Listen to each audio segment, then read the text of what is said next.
요즘은 어지간한 사람은 다 유튜브를 하는 것 같습니다. 연령에 상관없이 나이가 지긋한 시골 할머니 할아버지들도 유튜브는 다 보시는 것 같아요. 좋은 점도 있고 안 좋은 점도 있습니다. 좋은 점, 여러 훌륭한 목사님들의 설교를 다양하게 들을 수 있습니다. 또 간증도 다양한 간증을 들을 수가 있습니다. 과거에 간증 집회나 해야 들을 수 있었던 그런 간증들을 지금은 안방에 앉아서 들을 수가 있는 거죠. 그러나 조심은 해야 돼요.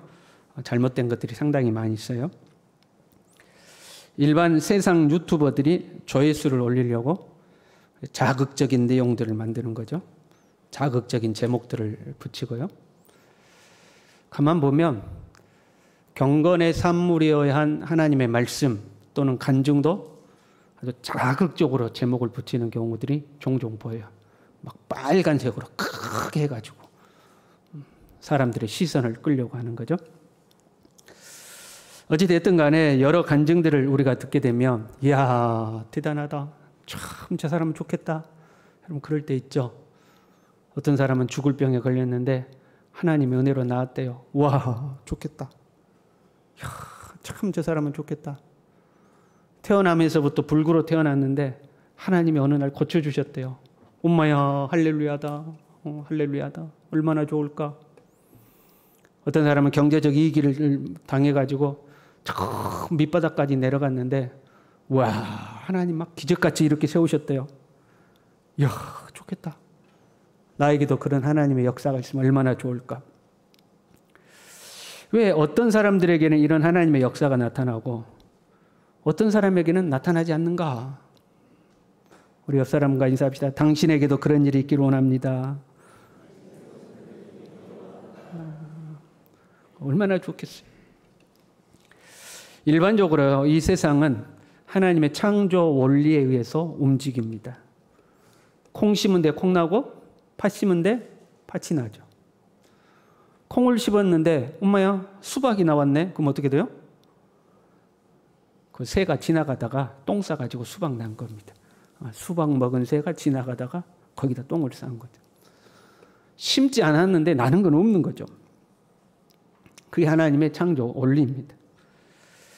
어떤 사람은 하나님을 이렇게 생각하는 분들이 있어요. 내가 잘못하면 하나님이 즉각 나에게 벌 주시면 어떡하지?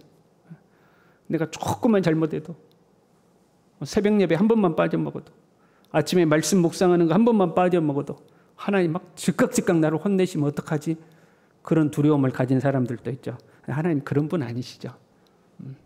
그건 우리 생각이 그렇게 생각하는 거고 하나님은 그렇게 하시는 하나님이 아니에요. 하나님은 우리의 생각보다 크신 하나님. 두려워서 하나님을 믿기보다는 우리가 하나님을 사랑하기를 원하시는 분이시죠. 대신요, 자기의 삶은 자기 자신에게 돌아오게 하셨어요. 부지런하고 성실하게 사는 사람은 그에 대한 대가를 얻게 하셨어요. 게으르고 나태한 사람은 그에 대한 대가를 치르게 하셨어요. 악한 자가 한때 잘 나가는 것 같지만 결국 악한 자는 망하게 하셨어요. 선한 자가 한때 고난을 당하는 것 같아도 선한 자는 반드시 하나님 앞에 인정을 받게 되어 있었어요. 하나님의 법을 사랑하고 하나님의 규례와 법도를 지켜 행하면 하나님은 그 사람에게 복을 주게 되어 있어요. 하나님을 떠나 새 속에 물들면 그 사람은 망하게 되어 있어요. 그러한 것들이 쌓이고 쌓여서 결과가 우리에게 주어지게 되어 있는 거죠. 이것이 하나님의 창조 원리이고 하나님의 세상을 움직여가는 법칙이죠. 그러면 하나님은 우리에게 맡겨놓고 야 콩 심은 데 콩 나고 팥 심은 데 팥 나니까 너희들 알아서 잘해야 된다 하고 하나님이 뒷짐지고 가만 계시는가? 또 그건 아니죠. 하나님은 우리의 모든 것을 주관하시는 줄로 믿습니다. 때로 하나님의 생각이 우리의 생각과 다를 때가 있어요. 하나님의 길은 우리의 길보다 높고 하나님의 생각은 우리의 생각보다 높다고 그랬어요. 그래서 우리가 하나님이 하시는 일이 이해가 안 될 때가 있고 하나님이 너무 크시니까 우리의 눈에 안 보일 때가 있어요. 그때 우리는 하나님이 저 멀리 떠나서 뒷짐지고 계시는 거 아닌가 이런 생각을 하게 되는 거죠. 그러나 하나님은 여전히 온 우주 만물을 주관하고 계시는 하나님이죠. 이 하나님께서 창조 원리에 의해서 움직여가는 세상 한가운데 그 속에 살아가고 있는 우리의 삶 한가운데에 개입하여 들어오실 때가 있어요. 그때가 되면 일반적인 자연 원칙들이 무너지고 우리의 삶에 특별한 일들이 일어나는 거죠. 그걸 우리가 기적이라고 부르는 겁니다. 기적이다, 하나님의 은혜다 이렇게 부르는 거죠. 이삭을 한번 보세요. 이삭이 새로운 사업을 시작했어요. 원래 유목민이잖아요. 양치던 사람이요. 사업을 시작했는데 무슨 사업을 했냐면 농사를 시작했어요. 사업을. 어느 때 시작했냐? 가물고 흉년일 때 농사를 시작했어요. 참으로 미련한 사람이에요. 남들은 오히려 그 사업에서 손을 떼는데 이삭은 멋모르고 농사도 지어본 적도 없으면서 아우 내가 한번 해봐야겠다. 여러분 가뭄이 심하니까 사람들이 농사에서 손을 뗄 거 아니에요. 그럼 그 땅이 쌍값이 나올 거 아니에요. 그러니까 이삭이 뛰어든 거예요. 내가 한번 해봐야겠다. 사람들이 다 좀 미련한 놈 그랬지 않겠어요? 그런데 그 해에 처음 흉년에 처음 농사 짓는데 100배를 거두었다 성경이 기록하고 있어요. 그걸 기적이라고 그러는 거예요. 하나님이 이삭을 축복하시니 100배를 거둔 거예요. 엘리야 시대에 사르밧 과부는요. 가루 한 움큼과 병에 기름 조금 있었어요. 선지자가 그걸 달라고 하니까 이리 죽나 저리 죽나 하고 드린 거죠. 그랬더니 통에 가루가 그 가뭄이 끝날 때까지 떨어지지 않았어요. 그러니까 하나님께 요만큼 드렸는데 하나님이 몇 배가 뭐예요? 그 가루가 마르지 아니하는 하나님의 은혜를 허락하여 주신 거죠. 하나님이 개입하시면 일반적 원칙에서 벗어나는 일들이 나타나요. 그걸 우리는 뭐라고 불러요? 기적이다 또는 하나님의 은혜다 이렇게 하는 거죠.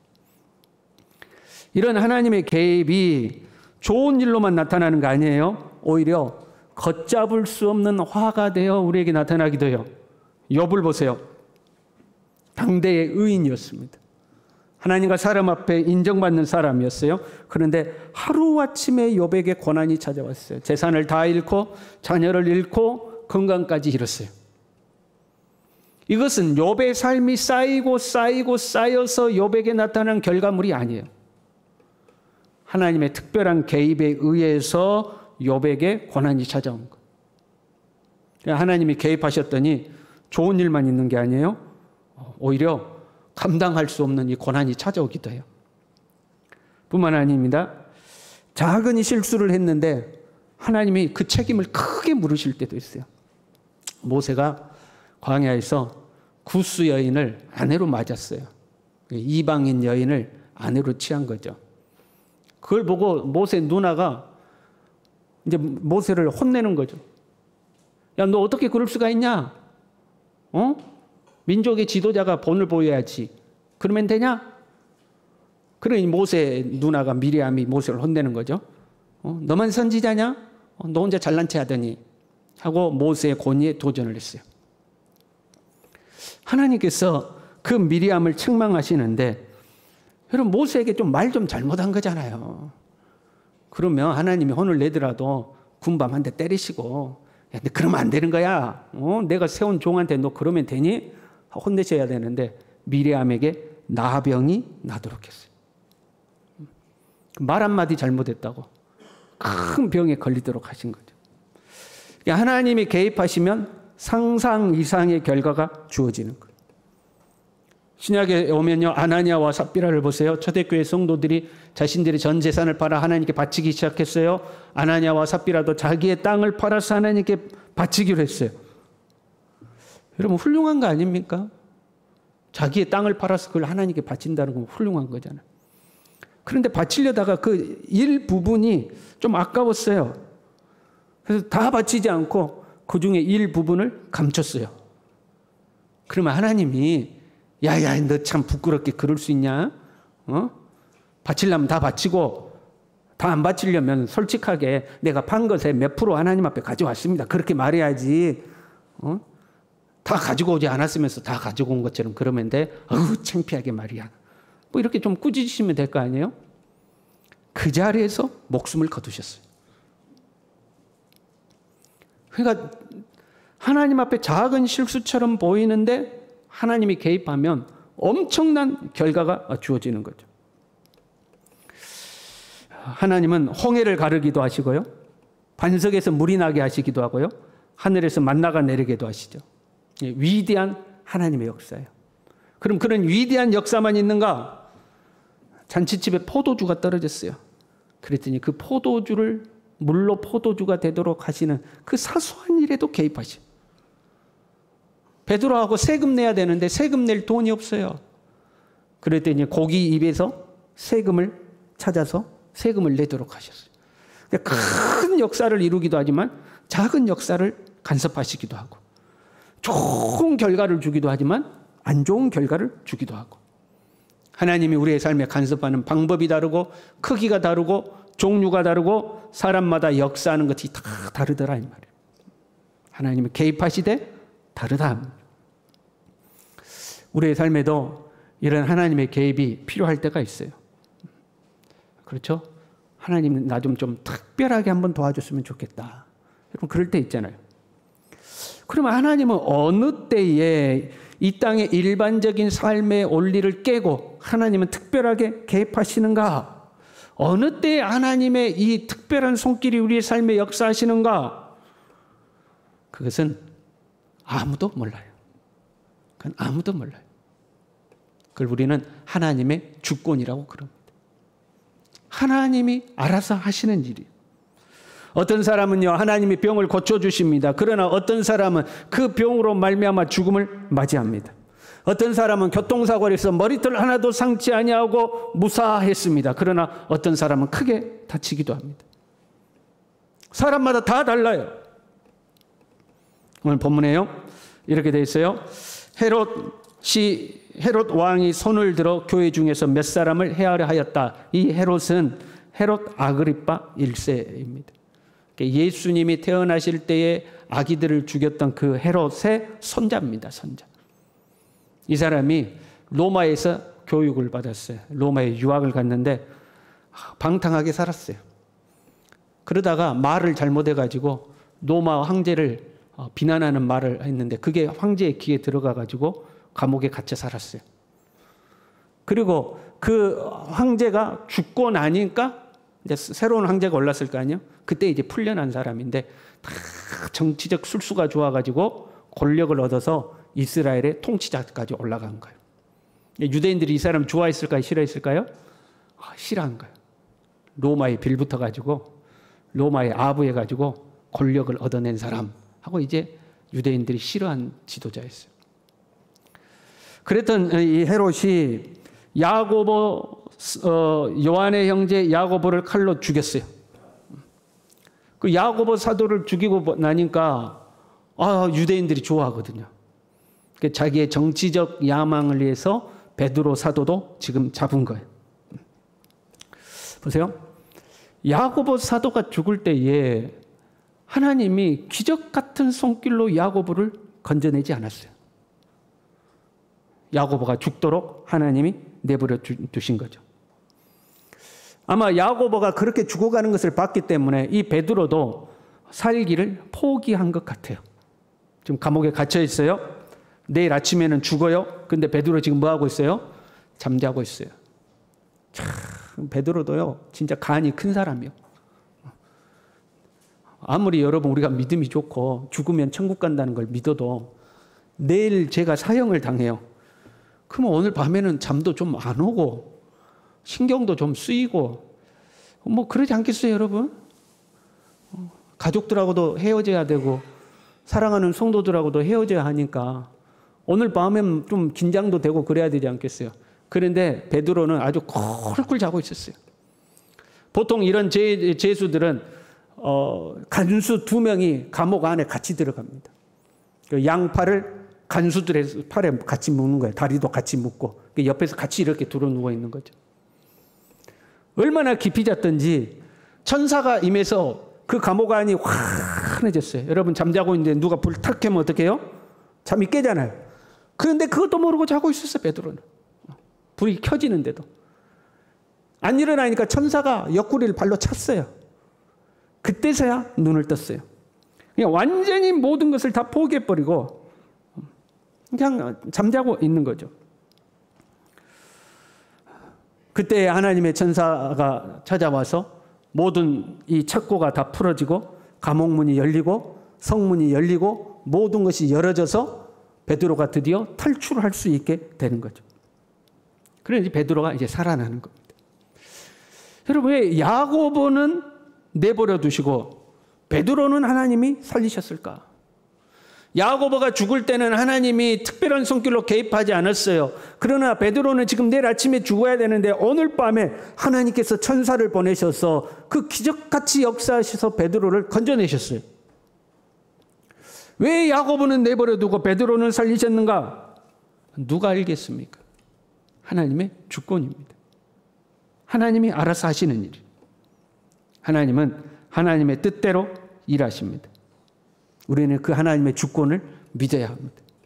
하나님이 하나님의 뜻대로 일하신다.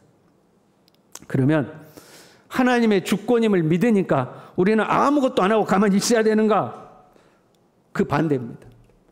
하나님이 모든 것을 통치하심을 믿기 때문에 우리는 끝까지 마지막 순간까지 그 하나님을 의지해야 합니다. 하나님이 다스리고 계시잖아요. 하나님이 모든 것을 주관하고 계시잖아요. 최종 결정은 하나님이 하시는 거잖아요. 그래서 우리는 끝까지 하나님을 의지해야 합니다. 마지막 순간까지 하나님을 의지해야 돼요. 성경에 하나님의 개입이 나타나는 순간들이 있는데요. 어떤 사람에게 하나님이 역사하셨는가? 끝까지 순종하는 사람입니다. 따라합시다. 끝까지 순종하는 사람. 하나님의 놀라운 역사는 모두 다 순종할 때 나타났습니다. 홍해가 어떻게 갈라졌습니까? 백성들이 원망하고 있을 때 모세는 하나님 앞에 엎드렸고 하나님이 명하시는 대로 순종하여 지팡이를 내밀 때 홍해가 갈라졌습니다. 어떻게 이 단단한 반석에서 물이 나옵니까? 하나님께서 반석을 지팡이로 두드리라 하실 때에 순종하여 두드리니까 반석에서 물이 나오는 거예요. 기드온이 300명의 용사로 어떻게 13만 대군 미디안 군대를 이길 수가 있습니까? 도저히 계산이 안 되는 거예요. 그러나 순종하여 나아갈 때에 하나님이 역사를 하는 겁니다. 베드로가 어떻게 무리를 걸을 수가 있습니까? 오라 하실 때에 순종하여 나아가니 무리를 걷는 겁니다. 하나님은요, 순종하는 사람의 삶에 개입하시는 거예요. 베드로가 살 수 있는 아주 쉬운 길이 있어요. 예수님 부인하면 됩니다. 그렇잖아요? 나 이제 예수님 안 믿을게. 내가 잘못했어. 한 번만 살려줘. 그러면 여러분 살 수 있지 않겠습니까? 그러나 끝까지 예수님의 명령에 순종하고 있어요. 자기의 목숨을 빼앗길지라도 주님의 명령에, 땅끝까지 주님의 증인되라는 그 명령에 순종하고 있어요. 복음의 사명에 순종하는 베드로에게 하나님의 역사가 나타나는 거예요. 내 마음대로 살면서 하나님의 역사가 나타나기를 기대하는 것은 그는 억지입니다, 여러분.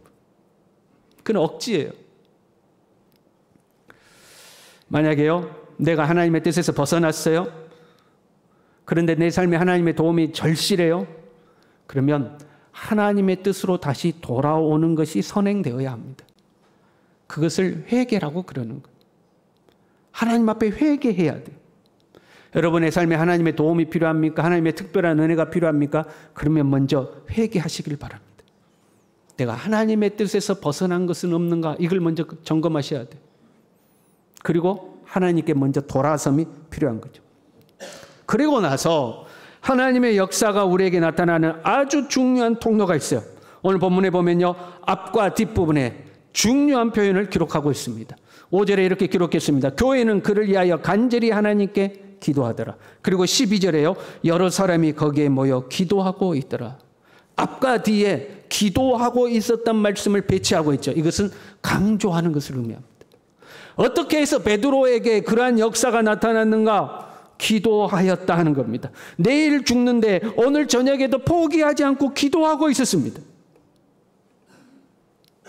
기도는 우리가 하나님을 의지하는, 마지막까지 하나님을 의지하는 방법이에요.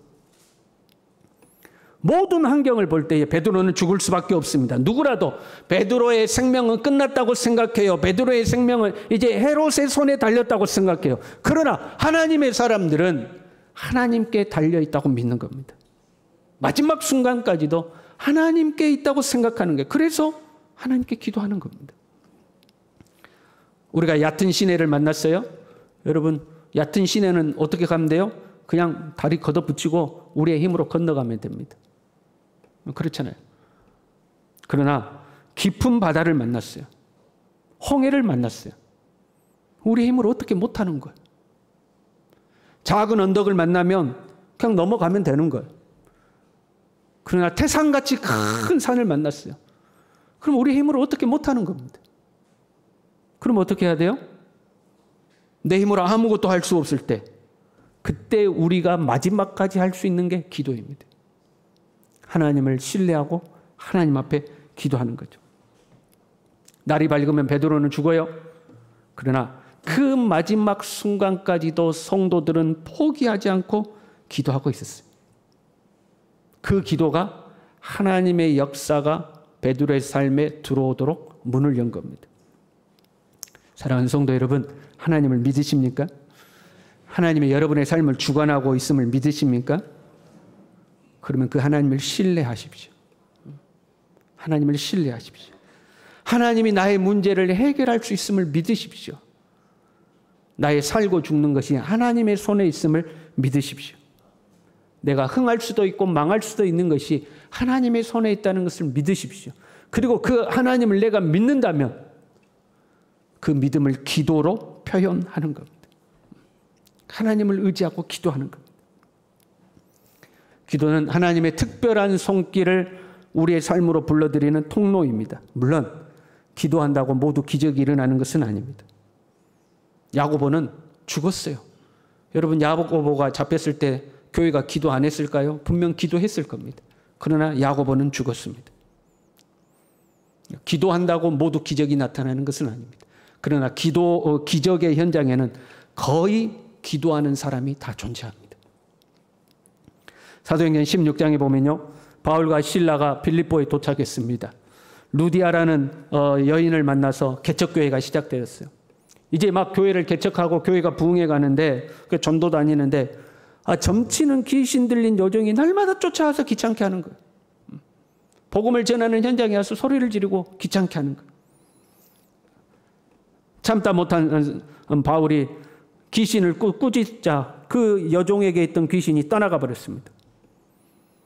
그러니까 그 여종을 통해서 점을 쳐가지고 돈을 벌던 주인들이 자신들의 수입이 끊어진 것을 보고 바울과 실라를 고발했어요. 제대로 변론도 한번 못 해보고 매를 맞고 옥에 갇혔습니다. 작신 두들겨 맞고 옥에 갇혔어요. 그때 성경이 이렇게 기록해요. 바울과 실라가 기도하고 찬송했다. 밤중에 이르러서 바울과 실라가 기도하고 찬송했어요. 그리고 그 다음 말씀이 사도행전 16장 26절에 기록되어 있는데요. 이에, 이 표현이 주의해요. 이에 바울과 실라가 기도했어요. 이에 갑자기 큰 지진이 나서 옥토가 움직이고 문이 곧다 열리며 모든 사람의 매인 것이 다 벗어진지라. 그 전까지는 아무 일이 없었어요. 참 하나님도 무심하시지. 여러분, 두들겨 맞기 전에 지진이 일어나면 얼마나 좋았을까요? 바울과 실라를 잡으려고 할 때 지진이 일어났으면 얼마나 좋았을까요? 그런데 하나님이 그때까지 개입하지 않았어요. 언제 하나님이 개입했느냐? 두들겨 맞고 감옥에 갇혀있던 바울과 실라가 힘을 내어 일어나서 하나님 앞에 기도하고 찬송할 때니 이에 하나님이 개입하기 시작한 거예요. 마치 기도하고 찬송하기를 기다렸다는 듯이 하나님이 개입하셔서 지진이 일어났어요. 기도와 찬송은 영적인 행위입니다. 그 영적인 행위를 통해서 어디가 진동되는 거예요? 육적인 땅이 진동하는 거예요. 그것이 기도의 능력입니다. 물론 여러분 기억해야 돼요. 기도한다고 다 기적이 나타나는 것은 아니에요. 그러나 기적이 나타나는 현장에는 기도가 반드시 존재해요. 최종 결과는 하나님의 손에 있는 거예요. 그래서 믿음의 사람은 끝까지 하나님의 은혜를 구하며 최후까지 하는 것이 기도인 거예요. 여러분의 삶 속에서 기도가 끊어지지 않기를 간절히 바랍니다. 열왕기하 13장에 보면요, 엘리사가 죽을 병에 걸렸어요. 그랬더니 이스라엘 왕 요아스가 엘리사를 찾아옵니다. 요아스는 악한 왕이라고 평가받는 왕이거든요. 그럼에도 불구하고 선지자가 곧 죽는다고 그러니까 눈물을 흘리며 찾아와요. 그 요아스 왕에게 엘리사가 활과 화살을 가지고 오라고 명합니다. 활을 잡고 활을 쏘라고 그래요. 활을 쏘는 손에 엘리사가 손을 같이 얹어서 안수하고 활을 쏩니다. 그리고 나서 다시 화살을 손에 잡으라고 그래요. 화살을 잡으니까 땅에 치솟아 그래요. 그러니까 이 요아스 왕이 어리둥절해가지고 땅을 3번 딱 치고 멈춰요. 엘리사가 버럭 화를 뗍니다. 왜 3번만 하고 멈추냐고. 왕이 5번을 쳐야 되지 않겠냐고. 왕이 5번을 쳤다면 그 아람 대적 아람을 물리치기까지 승리했을 거라고. 그런데 3번 쳤으니까 3번밖에 못 이길 거라고. 여러분, 땅에 이 화살을 3번 치는 것과 5번 치는 것이 무슨 상관이 있습니까? 그런데 하나님이 우리의 삶에 개입하는 것은 그렇더라 이 말이에요. 3번 치면 3번밖에 못 이긴다는 거예요. 5번 치면 5번 승리하니까 결국 적군을 진멸시켰을 거라 이거죠. 무슨 말이에요? 포기하지 말라는, 중간에 멈추지 말라는 거. 많은 사람들이 기도를 시작해요. 그런데 3번 땅을 치고 멈추는 거죠. 끝까지 가야 되는데. 물방울 하나는요, 작은 것입니다. 그래서 물방울 하나 떨어지면 아무 의미가 없어요. 그러나 그 떨어지는 물방울이요, 계속해서 떨어지면요, 아무리 큰 바위라도 그 바위에 구멍을 뚫습니다. 작아 보이는 거지만 포기하지 않고 끝까지 가는 게 중요한 거예요. 우리는 하나님을 신뢰하는 사람들입니다. 하나님이 우리의 모든 삶을 주관하고 계심을 믿습니다. 그렇다면 여러분, 하나님 앞에 기도하십시오. 내 삶을 하나님이 도와주시라고, 내 삶을 이끌어 주시라고 여러분 기도하시길 바랍니다. 하나님이 내 삶에 능력으로 개입하실 수도 있고 개입을 안 하실 수도 있어요. 그건 하나님의 주권입니다. 그러나 선하신 하나님이 항상 우리에게 좋은 것으로 주시는 줄로 믿습니다. 우리 이 마음으로 함께 찬양하겠습니다.